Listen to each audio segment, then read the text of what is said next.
네, 안녕하세요. 숨은 보험금을 찾아드리는 손해사정사들 TV입니다. 교통사고 합의금 금액이 왜 적은 걸까요? 나는 교통사고 때문에 몸도 아프고 일도 제대로 못해서 억울해 죽겠는데 왜 이렇게 합의금은 적은 걸까? 라고 생각하신 적이 있으신가요? 오늘은 왜 합의금이 적은지에 대해서 설명드리겠습니다. 첫 번째, 과실이 많아서. 내 과실이 많다는 건 합의금에서 내가 잘못한 만큼 뺀다는 건데요. 내 과실이 20%밖에 안 되는데 왜 합의금이 차이가 많이 날까? 라고 생각하시는 분들이 꽤 많아요. 이건 치료비 때문입니다. 병원에 입원하는 기간에 발생하는 치료비는 눈으로 보이지 않을 뿐이지만 최종 합의금에서 과실상계가 적용되기 때문에 합의금에서 차감이 됩니다. 따라서 병원비를 미리 보험회사에서 지불 보증된다고 하더라도 최종 합의금에서는 지급할 합의금에서 과실만큼을 빼고 지급을 하게 됩니다. 두 번째, 소득 신고가 되지 않아서 또는 적게 신고가 되어서. 상담을 하다 보면 내가 500만원 넘게 버는데 1000만원 넘게 버는데 하시는 분들이 꽤 많으신데요. 합의금에 있어서 휴업손해는 수익 감소액의 85%만큼만 지급합니다. 다만 이 소득이 입증 가능한 경우여야만 한다는 건데요.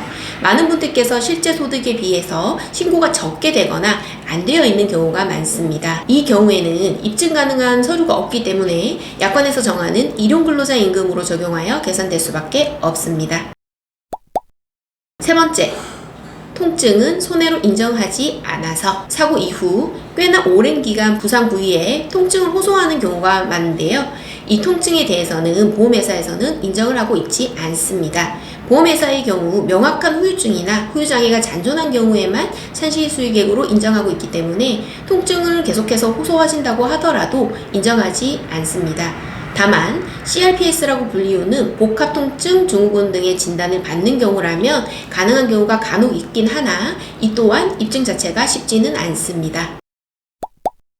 네 번째, 약관상 위자료가 매우 적으므로. 내가 사고로 인해서 피해를 입은 게 얼만데 정신적 위자료도 줘야지 하는 분들이 많이 계신데요. 네, 위자료 지급은 됩니다. 하지만 피해자가 생각했던 것보다 훨씬 더 적은 금액으로 약관상 위자료가 책정됩니다. 2, 3주 진단의 경우 대부분 15만원에서 20만원의 위자료가 지급이 됩니다. 약관상 부상위자료의 최대 금액은 200만원입니다. 생각하신 것보다 너무 적은 금액이시죠? 다섯 번째, 통원치료를 휴업손해로 인정하지 않아서. 통상적으로 약관에서는 통원치료에 대해서는 휴업손해를 인정하고 있지 않습니다. 이 얘기는 집에서 요양하며 통원치료를 다닌다고 하더라도 휴업에 따른 손해에 대해 보상하지 않는다는 얘기인데요. 다만 기타 손해배상금으로 실제 통원 일수당 하루 8,000원씩을 지급하고 있습니다. 앞에서 설명드린 이러한 이유로 실제 합의금은 적을 수밖에 없습니다. 그마저도 보험회사에 따라서 담당자에 따라서 약간의 재량에 따라 다를 수는 있습니다. 오늘 보험회사에서 제시하는 합의금이 왜 적을 수밖에 없었는지에 대해서 설명드렸습니다. 오늘 설명드린 내용을 토대로 참고하셔서 보험회사와 합의 원만하게 처리되셨으면 합니다. 교통사고로 6주 이상 진단받고 손해사정 상담이 필요하시거나 교통사고 합의에 대한 문의가 있으시다면 저희 손해사정사들 TV로 연락주세요. 친절하고 빠르게 상담 도와드리도록 하겠습니다. 오늘도 시청해주셔서 감사합니다.